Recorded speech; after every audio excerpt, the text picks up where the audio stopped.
নমস্কাৰ মৰমৰ ছাত্ৰ-ছাত্ৰীসকল, আজি তোমালোকৰ বাবে ক্লাছ 5 অৰ্থাৎ পঞ্চম শ্ৰেণীৰ আমাৰ পৰিৱেশ নামৰ আমাৰ সামাজিক সমস্যা পাঠ নম্বৰ 14 সকলো পাঠভিত্তিক প্ৰশ্ন উত্তৰ তোমালোকৰ বাবে লৈ আহিছোঁ। ছাত্ৰ-ছাত্ৰীসকল ভিডিঅ'টো স্কিপ নকৰাকৈ লাষ্টলৈকে চাই থাকিব।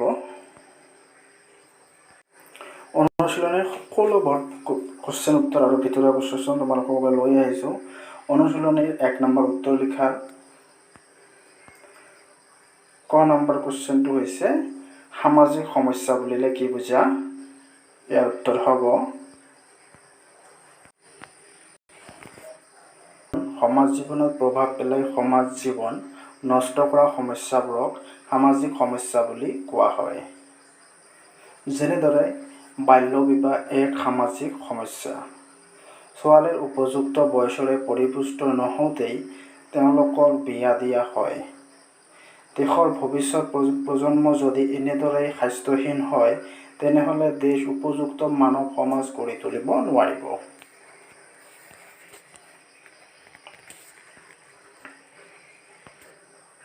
খ নম্বৰ কোৱেশ্চন হৈছে সমাজত একতা গঢ়ি তোলাত কোনবোৰ গুণৰ প্ৰয়োজন হয়? ইয়াৰ উত্তৰ হ'ব সমাজত একতা গঢ়ি তোলাত কোনবোৰ গুণৰ প্ৰয়োজন হয়? সচেতনতা, বিশ্বাস, সহযোগিতা আৰু আন্তৰিকতা। সমাজত একতা গঢ়ি তুলিবলৈ সাধাৰণতে সচেতনতা, বিশ্বাস, সহযোগিতা আৰু আন্তৰিকতাৰ প্ৰয়োজন। গ নম্বৰ কোৱেশ্চন হৈছে সামাজিক সমস্যাবোৰ কি কি? ইয়াৰ উত্তৰ হ'ব সামাজিক সমস্যাবোৰ হ'ল অন্ধবিশ্বাস, কুসংস্কাৰ, লিংগ বৈষম্য, শিশু শ্ৰমিক, যৌতুক প্ৰথা আৰু নিৰক্ষৰতা। সামাজিক সমস্যাবোৰ হৈছে কুসংস্কাৰ, লিংগ বৈষম্য, শিশু শ্ৰমিক, যৌতুক প্ৰথা আৰু নিৰক্ষৰতা।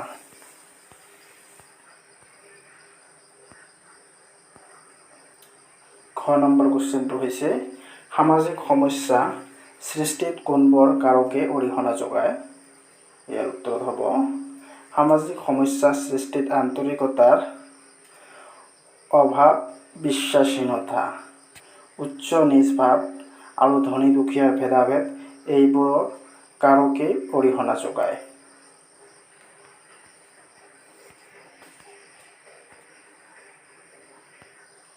দুই নম্বৰত দিয়া আছে খালী ঠাই পূৰ কৰা। ক নম্বৰটো হৈছে আমি সকলোৱে দেশ পাতি বাস কৰোঁ। ইয়াৰ উত্তৰ হ'ব আমি সকলোৱে সমাজ পাতি বাস কৰোঁ। খ নম্বৰটো হৈছে দেশ হ'ল সমাজ এক শ্ৰেণীৰ মানুহৰ এক ভুল ধাৰণা। ইয়াৰ উত্তৰ হ'ব অন্ধবিশ্বাস হ'ল সমাজৰ এক শ্ৰেণীৰ মানুহৰ ভুল ধাৰণা। গ নম্বৰত দিয়া আছে সমস্যা দীৰ্ঘদিনলৈ বৰ্তি থাকিলে সমাজত দেশ সৃষ্টি হয়। ইয়াৰ উত্তৰ হ'ব সমস্যা দীৰ্ঘদিনলৈ বৰ্তি থাকিলে সমাজত হ'ব অশান্তি সৃষ্টি হয়। তাৰপিছত কোৱেশ্চন দিয়া আছে খ নম্বৰ ৰাইজৰ সচেতনতা আৰু দেশ নহ'লে কোনো সমস্যাৰ সমাধান নহয়। ইয়াৰ উত্তৰ হ'ব ৰাইজৰ সচেতনতা আৰু সহযোগিতা নহ'লে সমস্যা সমাধান নহয়। নম্বৰ কোৱেশ্চনটো হৈছে লিখা পঢ়া নজনা লোকক দেশ বুলি কোৱা হয়। ইয়াৰ উত্তৰ হ'ব লিখা পঢ়া নজনা মানুহক নিৰক্ষৰ বুলি কোৱা হয়। 3 নম্বৰ দিয়া আছে কংসৰ লগত খংস মিলোৱা। ইয়াত যেনেদৰে দিয়া আছে অন্ধবিশ্বাস, শিশু শ্ৰমিকৰ সৃষ্টি এইটো ভুল। পৰিয়াল আৰ্থিক অনাটনৰ বাবে সামাজিক সমস্যা এইটো ভুল আছে। তোমালোকে শুদ্ধটো কৈ দি আছোঁ। অন্ধবিশ্বাস, লিংগ বৈষম্য, শিশু শ্ৰমিক আদি বৈজ্ঞানিক ভিত্তি নাই, এইটো ভুল। এতিয়া শুদ্ধবিলাক তোমালোকক কৈ আছোঁ। উত্তৰ হ'ব অন্ধবিশ্বাসৰ কোনো বৈজ্ঞানিক ভিত্তি নাই, এইটো শুদ্ধ হ'ব। পৰিয়ালৰ আৰ্থিক অনাটনৰ বাবে শিশু শ্ৰমিকৰ সৃষ্টি হয়।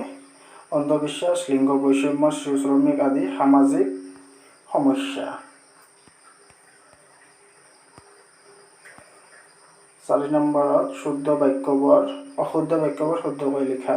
ক নম্বৰ যেনেদৰে লিখা আছে, গাঁও পঞ্চায়ত আৰু বিভিন্ন স্বেচ্ছাসেৱী সংগঠনসমূহে সামাজিক সমস্যাবোৰ সমাধান কৰিব পাৰে। ইয়াৰ উত্তৰটো হ'ব গাঁও পঞ্চায়ত আৰু বিভিন্ন স্বেচ্ছাসেৱী সংগঠনে সামাজিক সমস্যাবোৰ সমাধান কৰিব সহায় কৰিব পাৰে।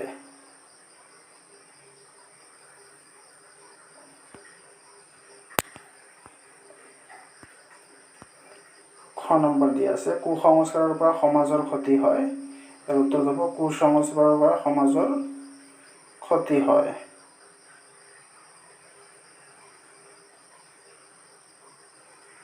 শুদ্ধ, এইটো হ'ব শুদ্ধ।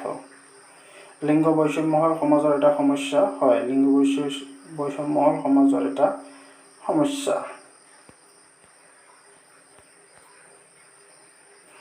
টকা পইচাৰ অভাৱ হ'লে ল'ৰা ছোৱালীবোৰক শ্ৰমিক সজাই উপাৰ্জন কৰিব দিব লাগে?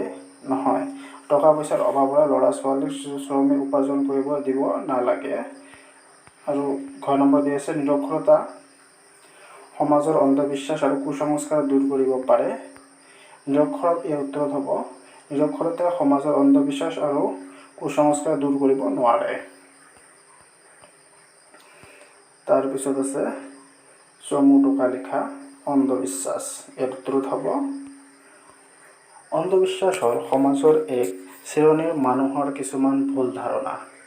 কোনো বিষয় ভালদৰে পৰীক্ষা নকৰাকৈ আৰু চালি জাৰি নোচোৱাকৈ সঁচা বুলি বিশ্বাস কৰি লোৱাকেই অন্ধবিশ্বাস বুলি কোৱা হয়। উদাহৰণস্বৰূপে, যাত্ৰাৰ সময়ত সন্মুখেদি মেকুৰী পাৰ হৈ গ'লেই অমংগলৰ চিন বুলি কিছুমানে বিশ্বাস কৰে। কোনো লোকে ভূত বিশ্বাস কৰে। মানৱ সমাজৰ আটাইতকৈ অযুক্তিকৰ ধাৰণাবোৰৰ ভিতৰত অন্যতম হ'ল ডাইনী বিশ্বাস। কোনো পুৰুষ বা মহিলাক সমাজৰ বাবে অমংগলীয় বুলি ভাবে। তেওঁলোকৰ বাবেই সমাজত বেমাৰ আজাৰ, দুখ দুৰ্গতি হোৱা বুলি সমাজত কিছু লোকে ধাৰণা কৰি লয়। এয়াই অন্ধবিশ্বাস। তাৰপিছত আছে কুসংস্কাৰ। ইয়াৰ উত্তৰত হ'ব আমাৰ সমাজত কিছুমান কুসংস্কাৰ প্ৰচলিত হৈ আছে।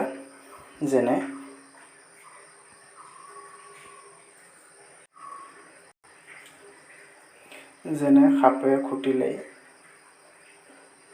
বেজ মাত চিকিৎসা কৰা, কোনো বেমাৰ হ'লেই বেজ মাতি মন্ত্ৰৰ দ্বাৰা ঝৰা ফুকা কৰি বেমাৰ ভাল কৰিবলৈ চেষ্টা কৰা আদি। এনে ভুল ধাৰণাৰ বশৱৰ্তী হৈ মানুহে উপযুক্ত চিকিৎসা নাপায়, আনহাতে মৃত্যুৰ মুখত পৰিবলগীয়া হয়। যৌতুক, ইয়াৰ উত্তৰত হ'ব বিয়াৰ সময়ত কইনাৰ লগত দিয়া বয় বস্তুকে যৌতুক বোলা হয়। পিতৃ মাতৃ বা অভিভাৱকে ছোৱালী এজনীক নতুন ঘৰ এখন লৈ একো অসুবিধাৰ সন্মুখীন নোহোৱাকৈ চলি যাবৰ বাবে কিছুমান প্ৰয়োজনীয় বয়-বস্তু যৌতুক হিচাপে লগত দি পঠিয়ায়। এই এটা সামাজিক প্ৰথা।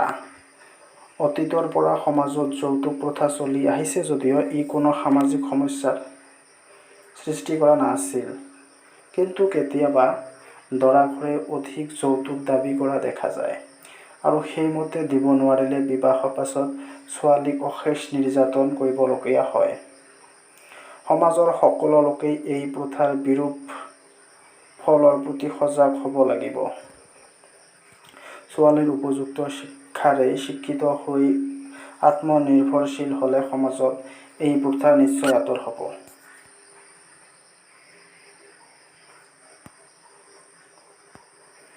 6 নম্বৰ প্ৰশ্নটো হৈছে সামাজিক সমস্যা সমাধানৰ একতাৰ ভূমিকা কি লিখা।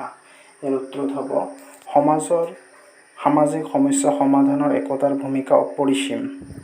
সমাজ হ'লে সমস্যা হ'বই ৰাইজৰ একতা পাৰস্পৰিক সহযোগিতা থাকিলেই সমাজৰ সমস্যা চৰকাৰৰ অনুমোদন নোহোৱাকৈ সমাধান কৰিব পাৰি। আমি সকলো মিলি একগোট হৈ সমাজৰ পৰা হিংসা, দ্বেষ, ভেদাভেদ পৰিহাৰ কৰি এখন নিকা সমাজ গঢ়ি তুলিব পাৰোঁ। সমাজত একতা আৰু সংহতি থাকিলেহে সমাজৰ ক্ষতি সাধন কৰিব পৰা কাৰকসমূহ সিমান সক্ৰিয় হৈ উঠিব নোৱাৰে। ফলত সমাজৰ সমস্যাৰ সংখ্যাও কমে। ৰাইজে সমূহীয়াভাৱে আলোচনা কৰি একোটা সমস্যাৰ সমাধান উলিয়াব পাৰে। স্থানীয় সমস্যা কিছুমান ৰাইজে একগোট হৈ সমাধান কৰিব পাৰে।